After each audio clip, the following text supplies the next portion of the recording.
Today is December 4th, 2014. I'm Susan West and I'm in Buxton talking with Shannon Dunn. Shannon, what's your birthday? July 14th, 1989.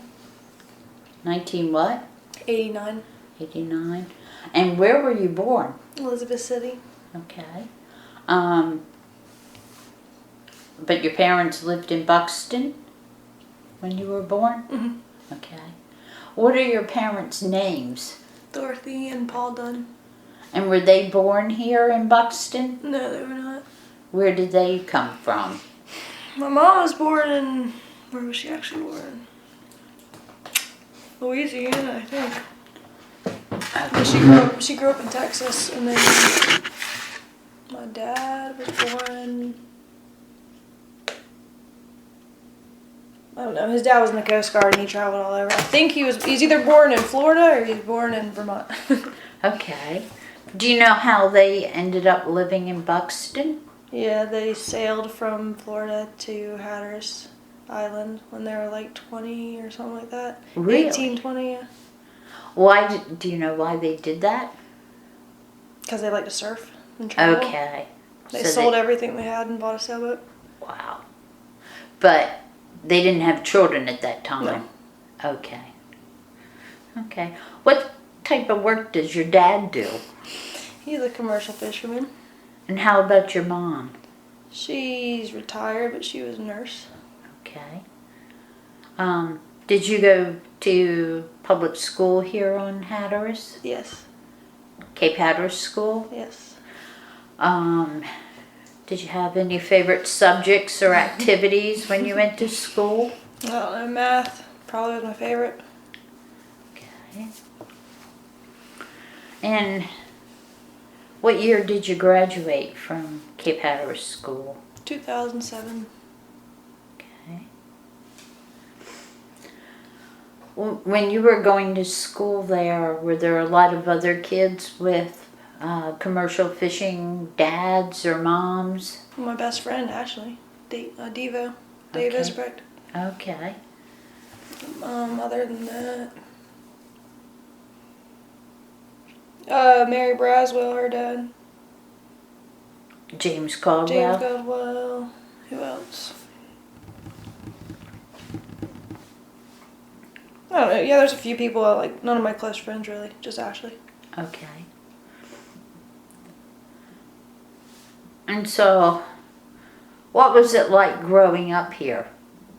I don't know. Boring. Boring? Yeah, I guess. Surfed a lot. Did you have other things that you liked to do in addition to surfing? Just went to school in the winter and then surfed in the summer, fished with my dad. And you're surfing. What kind of board do you have? And tell me something about that. That's my board. I have 5'8", and I have a 5'10". Short boards. And have you surfed in other places besides here at Cape Hatteras? Yes. Where else? Hawaii, Puerto Rico. Wow. Like just around the East Coast from ESA, competing in that. Costa Rica, El Salvador.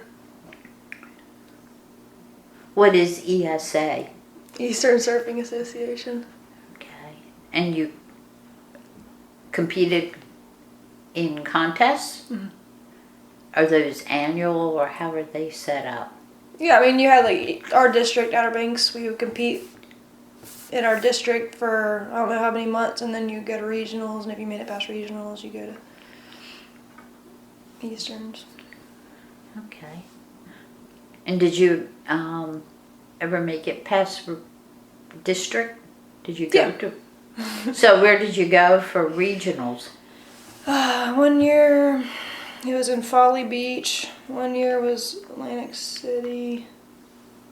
I think I only did 2. Okay. Do your parents surf? Yes. And did they ever surf in competition? My mom did. She did? She was very involved, and she won Easterns one year for the women's division. Wow. Do you know what year that was or when that was? Okay. I would guess she was probably around like 23 or 24 or something like that. So I would guess.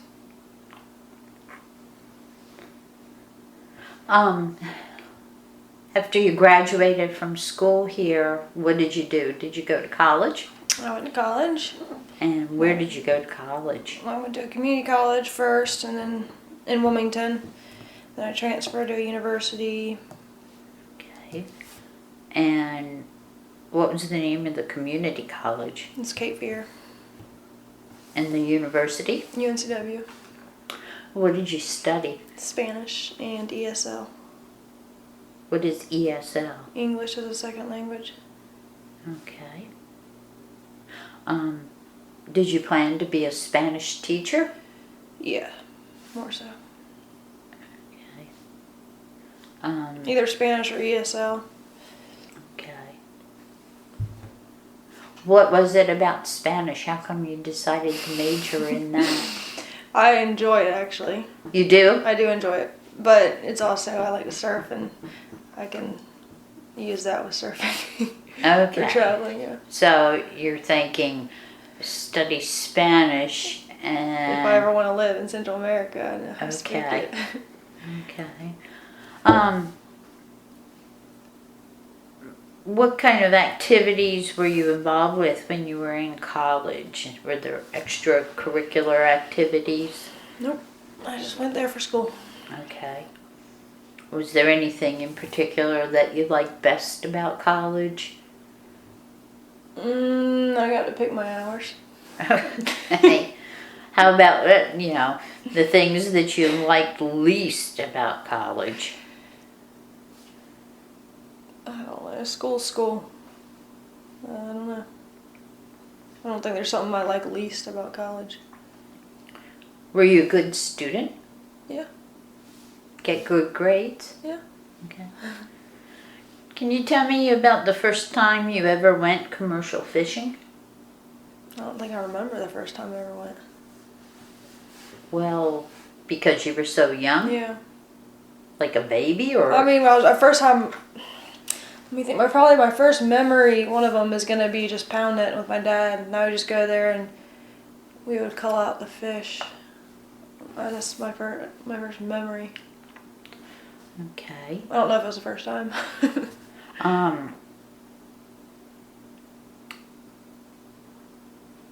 And just a guesstimate about how old would you have been? Maybe 5 or something like that. Okay.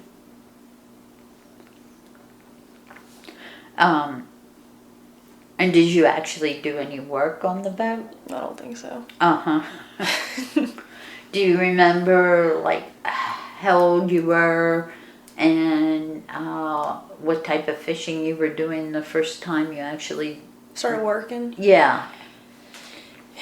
I was in high school, and it was just one summer. Instead of my other jobs, I just commercial fish. What grade? I think I was like 10th grade, summer of 10th grade. Okay. And I gill netted for Spanish mackerel with him. With your dad? Mm-hmm.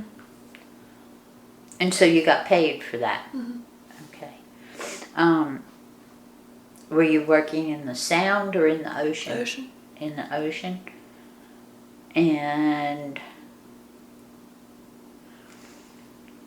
primarily you were targeting Spanish mackerel? Yes. Do you remember other types of species that you may have caught? Bluefish. Jeez. What do you not catch? Probably spots. Probably banded drum. Okay. And the list goes on. And what boat was that on? Was that on Shannon D. the Shannon D? Okay. And where did you and your dad sell your catch that year? Quality seafood. Okay.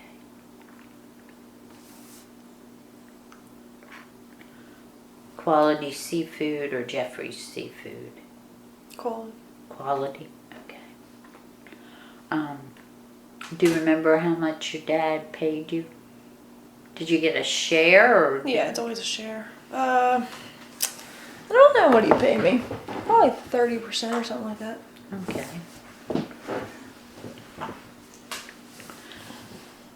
Tell me about your decision to become a commercial fisherman and running your dad's boat. How did that happen? I mean, you graduate when you were growing up and you were in college. Mm-hmm. Were you thinking, "Oh, I'm going to be a fisherman"? No, I liked fishing and stuff. I don't know, probably just like how I want to spend my life. I don't want to, like, I started studying Spanish and then I thought about being a teacher, and I even thought about being a nurse too, and I just decided I didn't want to spend my life inside of a building. That's just not for me. It isn't? Mm-mm. No. I hate being inside. Okay. So, I don't know, on the water I feel happy, so that's probably why. Why? What is it about buildings, being shut in a building, that you don't care for?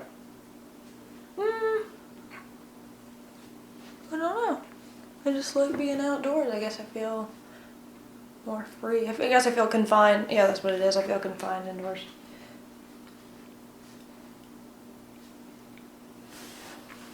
So it's also nice being your own boss.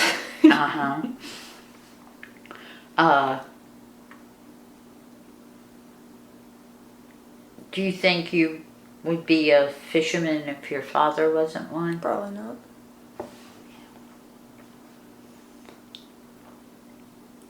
And tell me how you learned to commercial fish. Was from going with him and watching him. Your dad taught you? Okay. And tell me some about the boat that you run now. It's a Shannon D. 32 foot. 32 foot. And does it have like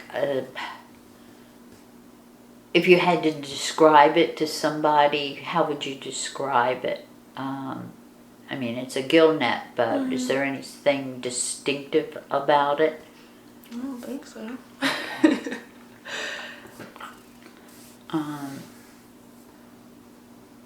And how long have you been running the Shannon D? I started when I was doing my internship in Costa Rica, and then it started out because I was over there and my dad started having health problems and he wasn't going to be able to run the boat that coming summer, and of course I wanted to stay over there and play, but they needed help, and so I came back and I started running that, and that was in April I think it was. So the end of last April. April of 2013? Yes. Okay. So what type of fishing do you do? When I got back, I started Spanish mackerel fishing. Okay. And then I fish for smooth dogs, threshers. And then now we're hooking a line for king mackerel. Okay.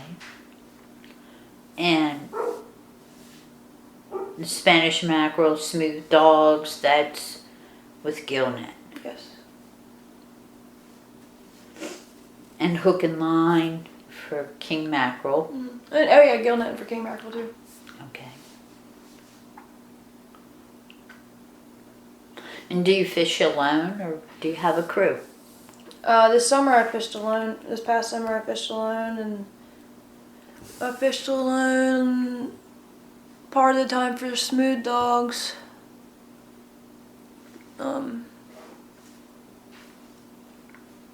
But now I have a mate. But Dad's back on the boat for hook and line. Okay. When I go gill netting though, I have a mate now. And who's your mate? Her name's April. What's her last name? Pilland, Piland. Okay. And did Did she grow up here? Have you known her? No, I haven't known her. I just met her like 2 weeks ago, 3 weeks ago. Oh, really? Yeah. Okay. Yeah. And I was out there hooking one day by myself, and I was trying to find a mate to go netting with me the next day, and her dad was on the radio, and he goes, "Shannon, I know my daughter would love to go with you if you ever need help." And does she have experience fishing? Charter fishing and stuff like that. Okay. But she's not from here. No, I don't. Do you know where she's from? Okay. Okay. So what's your favorite type of commercial fishing? Spanish mackerel. Why? I don't know. I like it. It's summertime. And why is summer better? Because I can be in my bikini. Oh, okay. What's your least favorite type of fishing?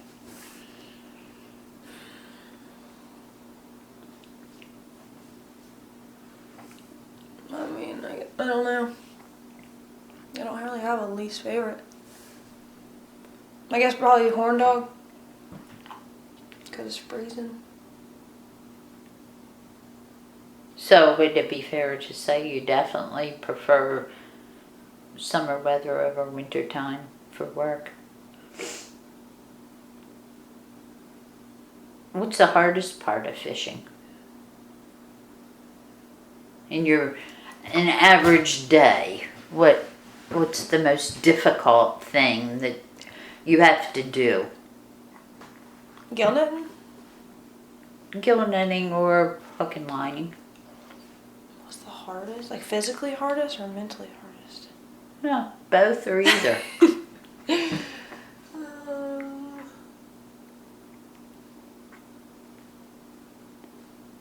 I don't know, I guess when you go a lot of days in a row, you get really tired and you start getting agitated. So. What do you get agitated about? Everything. Anything that goes wrong, you start getting really annoyed. Well, what kind of things go wrong? Like, when you get, a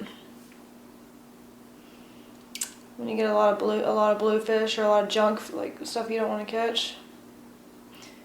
And fatback they really make me mad. Okay, so you're not catching your targeted species? Okay. And what that just eats up a lot of time picking those fish? Fatback, yeah, it just eats up time, but bluefish tear up your webbing. If you get the small little Turkish blues, Okay. they'll tear up your webbing. Okay. Talking about webbing, how much net do you usually set? About 3 or 4 net. If there's not a lot of junk around or anything like that, just because I'm by myself, then I'll fish 4, but generally I fish 3 nets, which are 3 bundles apiece.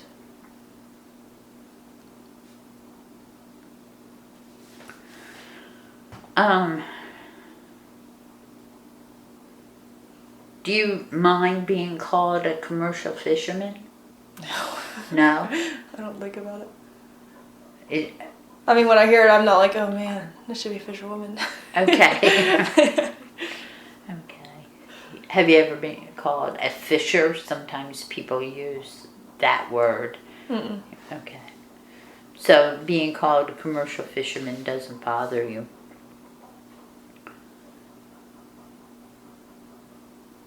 Are there many other women here who fish? Commercially, no. Mm-hmm. Not No? commercially. Well, hook and line, I think Rebecca fishes her dad. And But who- commercially gill netting, no. are there any? I'm trying to think, I don't think there's... No. Okay. I mean, do you know of anyone? I don't think so. I don't think so.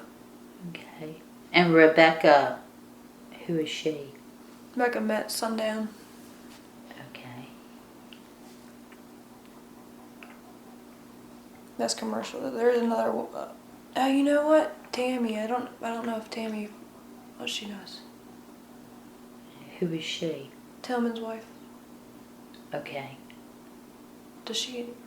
I think she goes. Or I think she might go gill-netting. I don't know. Okay. So, but pretty much, you're in the minority as far as For like commercially gill-netting for a living, yes. okay. How about? Are there a lot of gill netters male who are your age? Or are they mostly older? Generally, they're older. They're my age. Wyatt, he gill-nets. Brant's kind of close to my age, but you think he's about 30-something. I think that's... No, not really. There's not many people my age. Okay, so tell me about then your relationship with other commercial fishermen who gill net out of Hatteras. They're mostly male and they're mostly older. Okay, so are they good to you? Yeah. Yep. Do they razz you and torture you and tease you? No? No? Are they helpful? Yes. Like if I need to know something, I can ask them on the radio, they'll help me. Oh, that's good. That's good. Okay. So, are there any ones in particular that, say you're out there and you get into some kind of situation, Probably first Rob, because he's closest with my dad. I feel comfortable asking him. Okay. And then probably James or Jeremy. Okay. Do you often, when you're out there, run into strange situations or face something that you haven't faced before? And what would those things be? Would it be with the gear or with the boat engine? Luckily, engine, I haven't run into too many problems because it's kind of a new engine. It's good. That's going to be a good old learning process. Yeah, that will be. Net. What's new happened this summer? I guess. I don't know. Nothing where I'm like stumped and I'm like, oh, I don't know what to do. Okay. I kind of figure it out.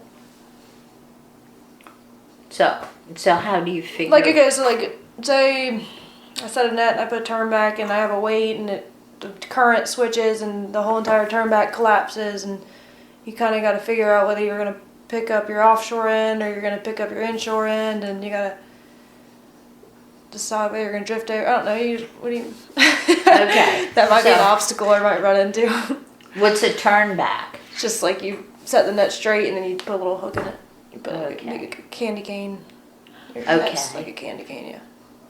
So then, because the fish will eat it and then you catch them in the turn back. And tell me more. What would be the problem with the current? Like, say you set it like that. You set it going to the right. You put a weight in your turn back going like that, and your current is going up the beach, like it's going up the beach. So the weight's gonna hold like that. That part's gonna swing around. But if the current switches or something, and the net goes like this, it's gonna collapse. Your turn back's gonna collapse. And what happens then? And then what I do, usually I pick up the inshore end, and then I just keep bumping it in the head and trying to pull the turn back out. Okay.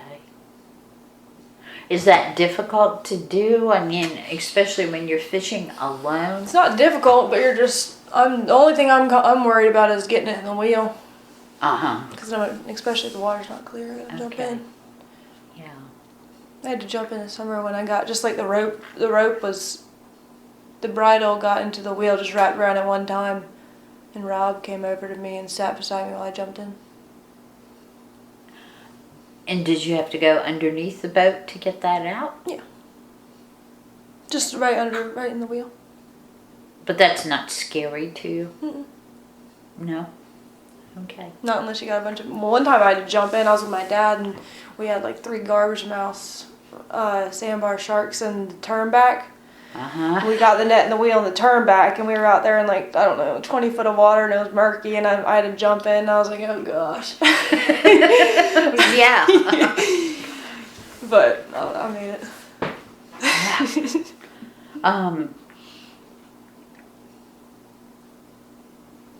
So, do you feel pretty confident that most situations that could come up out there, you'd be able to handle? Mm-hmm. You do? Mm-hmm. That's good. That's good.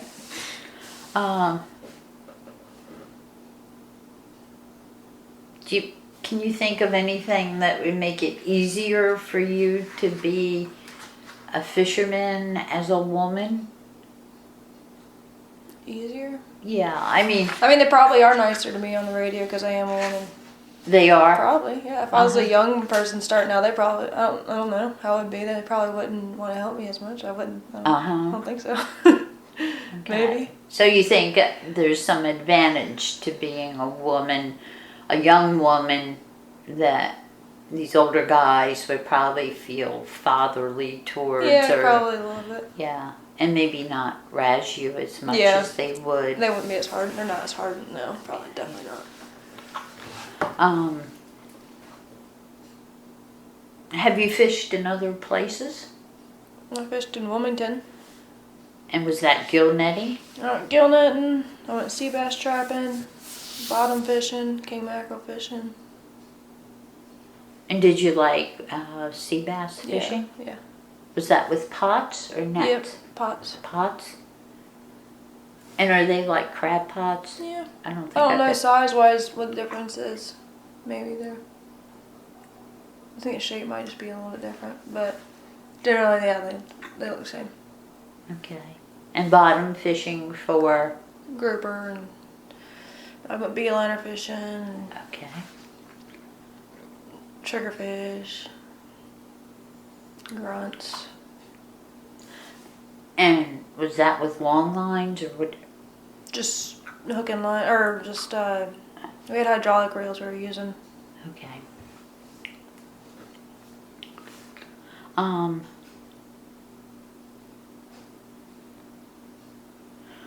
What's your prediction for the future of commercial fishing here on Hatteras Island? My prediction? Yeah. I'm optimistic, so I think it'll be fine, but there's always people that are saying that it's a matter of time till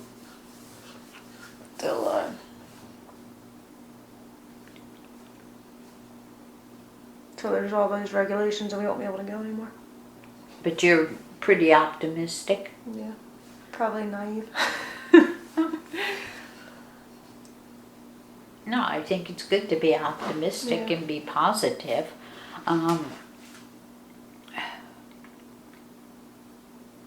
And folks who say it's just a matter of time before it's over, are they usually the older fishermen? Yeah. Caleb said it a lot because I guess he heard his dad say that a lot. That's who I heard it the most from. But my mom always tells me, oh, these things have, like, whenever there's new regulations or whatever, she's always like, oh, this has always been happening since we started fishing, and she makes it sound like it's just that's always going to happen, and we're always going to be fighting, and but it's going to keep going. Okay.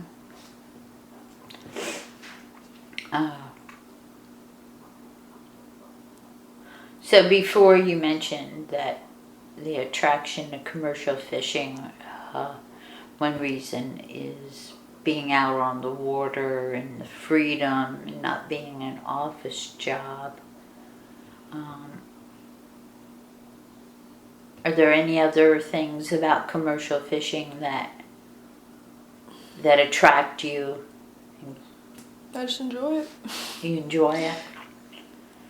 What do you enjoy about it? I mean, I don't know, I guess I enjoy catching fish. why? I don't know. There must be some reason. What is it? Just the unknown. Yeah, probably. Yeah. Is it the I don't know. I can't pinpoint it. I just really enjoy it. Okay.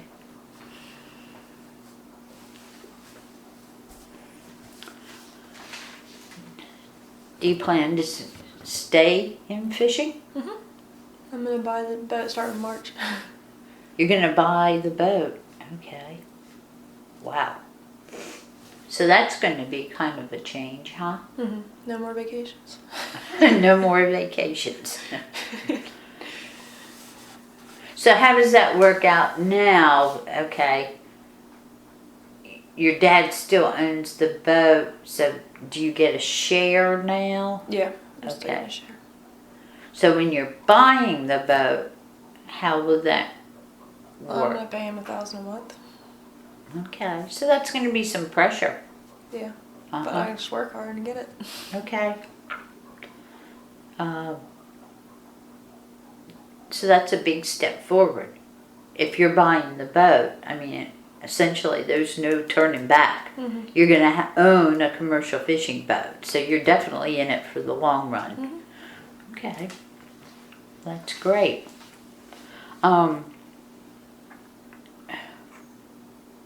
What characteristics do you think make a good commercial fisherman?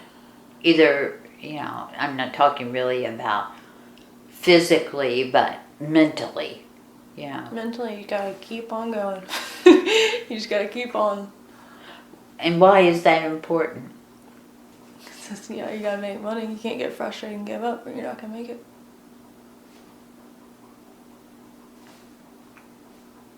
That would be... you get frustrated every day. Okay. So that would be to keep at it. Would be most important. Resilient, I guess is the word. Okay.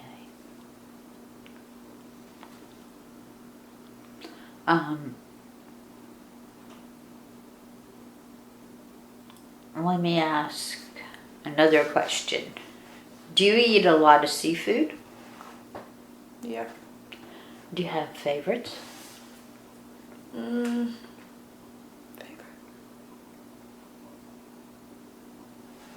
Of the fish that I catch, or in general? In general. Snow crab's my favorite. Oh, I'm not going to put that in there. That's not even from here. The fish that you catch. Fish I catch. What do I like best? I don't know what I like best. Probably I like bluefish a lot. Okay. And how do you like that prepared? I like my mom's fish pizzas. She takes she'll take flayed bluefish and flayed mackerel, and she'll either do it on the grill or do it in the oven. She puts ranch sauce, I think, or ranch on it, and then onions and tomatoes and Parmesan cheese and Wow. and all this other stuff, and it's good. That sounds real good.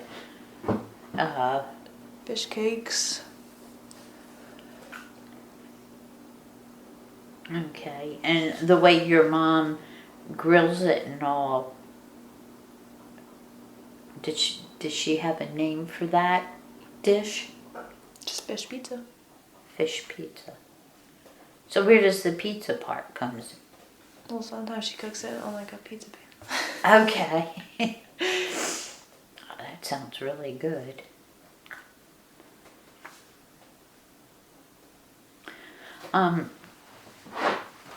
Sea bass is really good too.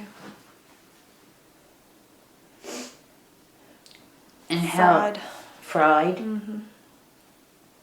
But those are real large fish, aren't they? Mm-mm. No, they're not? Mm-mm.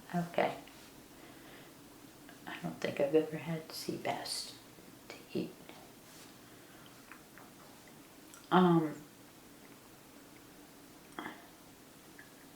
So tell me more about, right now you're hook and lining king mackerel. Then what happens next when the mackerel season It's is gonna be over? horn dog. Gill-net for horn dog. Okay.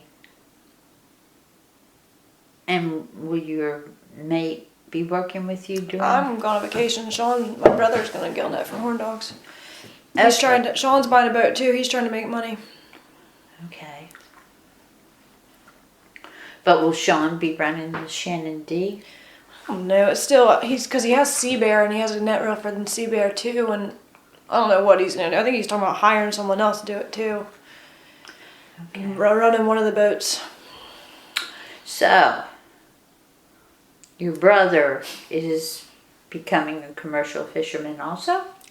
Charter, and then in the winter commercial. Okay.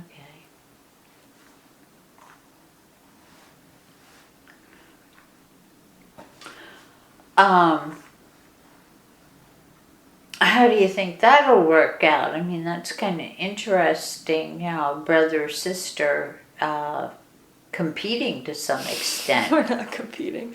You're not competing? No. Are you sure? Yes.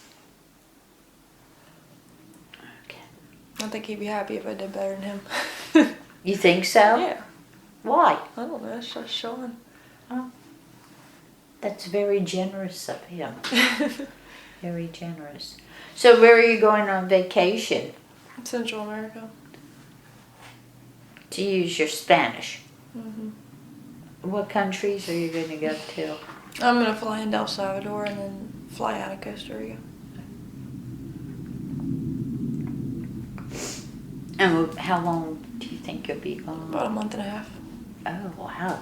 Okay. So you might miss a lot of the spiny dogfish season then. Yeah. Okay. Just probably the whole thing. I missed the whole thing. Hard dogs. Okay. And so when you get back, When we get back, would that be March? it'll be in March. We're gonna take the boat to the boatyard, and I want a new cabin on it. I want a bigger cabin. I want to put bunks in there so I can stay the night comfortably. Okay.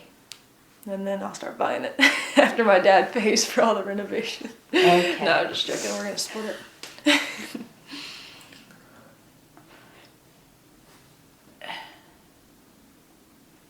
Do you ever spend the night on the boat now? I only did it once this summer. For Spanish mackerel, to go to the North Beach, because I don't know, they went over there and my dad was like, don't, because I'm by myself, he doesn't want me going over there by myself, and he's like, no, don't go over there, you'll catch them over here. And then they started whacking them on the North Beach, and it was like 2 days in a row. And the North Beach meaning You go around, why did your dad not want you to go because you there? have to go around the shoals. Okay. I don't know, as far, I guess, I don't know. So did you? So one afternoon I got in and I told him I was going to go stay the night. He just thought, he always thinks I'm joking, but when I say I'm going to do something, I always do it. But And so I got in one afternoon from fishing after they were whacking on the North Beach, and I was listening to him on the radio. And I came in and I called my mom and I was like, Mom, bring me some food. I'm staying the night. I'm going to go stay the night.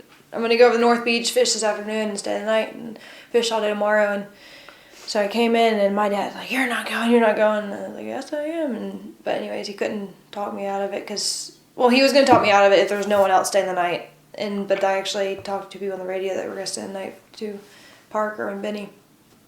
And so I iced up and I went over to the North Beach that afternoon, and it was pretty choppy over there, and the boat's kind of small. I wouldn't have hardly slept at all in that. So I went and just jumped around and went and stayed the night in the cove, and then woke up and went over the shoals in the morning. Okay, and was that the first time you'd taken the boat across the shoals? Mm-hmm. Yeah. So, was that scary? Going over it was fine, and the day before it was fine, but the next day coming back over, it was like a really freak swell that came in, and it was like, I don't remember Rob. You remember Rob talking about it that day? We were all in North Beach, and there's just like this random swell that hit all of a sudden, like head high. My mom calls me. She's like, Shannon, are you still out there? It's head high. The waves are good. Like overhead, actually. I think it was overhead, and it wasn't calling for that.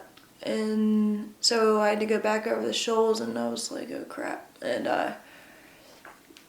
I followed Attitude, and Diva was behind me, and I like see Attitude in front of me. There's like this little, instead of going way around the shoals, there's a little cut you can take. And I was following Attitude, and there was like chest high like waves like all around me, like one behind me, one on my right, one to my left, and one in front of me. And I was trying to like stay, like I gunned it and tried to stay like on top of on the back of one wave, and could barely see attitude in front of me. And Devo stopped. Devo saw, and I guess my dad talked to him later. He said the whole, like, right when he was about to follow me, the whole entire thing closed up, so Devo went and took a different way. Oh, gee. But So, isn't that frightening? yeah, I guess, yeah. Or is it a rush? I guess it's a rush. Yeah, yeah. It's just like, please don't let me lose the boat. Oh. So what's the advantage to having a bigger cabin so that you can... So I can go out there and load it. I don't have to come in with 3 boxes. I can go out there and stay out there until I load up. I don't have to waste the fuel coming in. Okay, so that's... Yeah. Economically, that makes more sense. Yeah. And it'll give me more bow, and it'll plane out better, and yeah. The boat doesn't like to plane out very well right now. What does that mean, plane Like, out? just like ride smooth, plane out, like all the weight's in the back, so the bow's just always like. Okay. Yeah. So, Doesn't never go level with the water and just cruise. It's just always. okay. Yeah. Do you remember, like, your biggest catch in volume that you've had? How many pounds? 27 boxes by myself.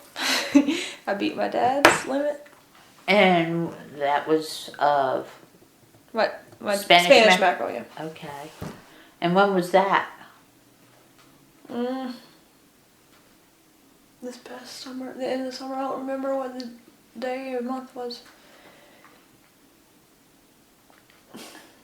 So that was more than your dad? Yes. Did he have anything to say about that? Well, he asked me or when I got done packing out, he's like, "Well, what'd you have?" And then told him, and he goes, "Wow, that's more than I put on there before." Wow. And money-wise, do you remember, has there been any time that's, when you made the most money? Did you make the most money that day that you had the 27 boxes, or have you made more money? Probably king mackerel hook and line. I probably made more in a day than the 20s. Yeah. Because the prices. Prices, yeah.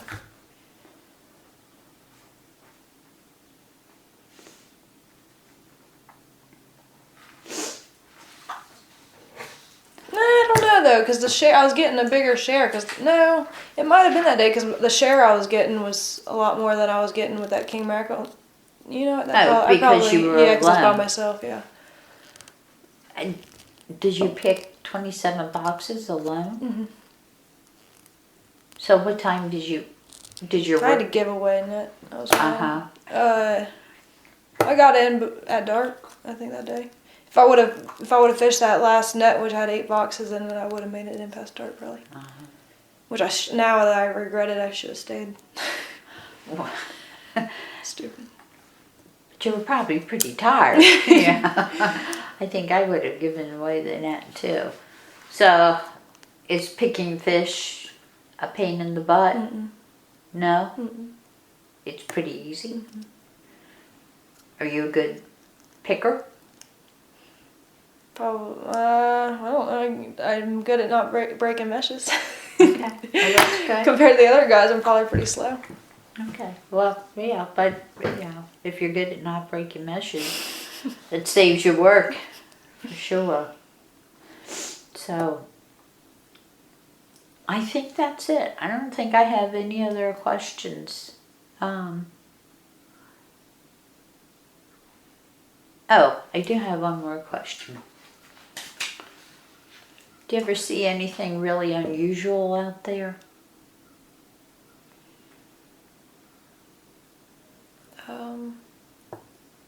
Unusual? Yeah, or something that isn't run of the mill that you don't see every day.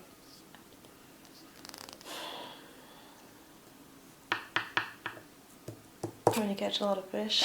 Okay.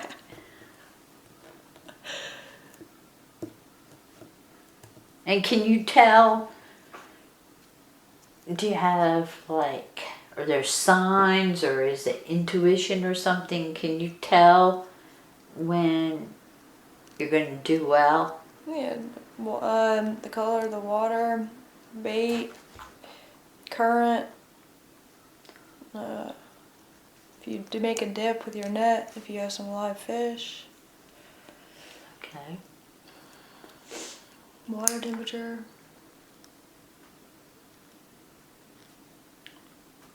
And have you ever been surprised when you went out not expecting to do much and you did well?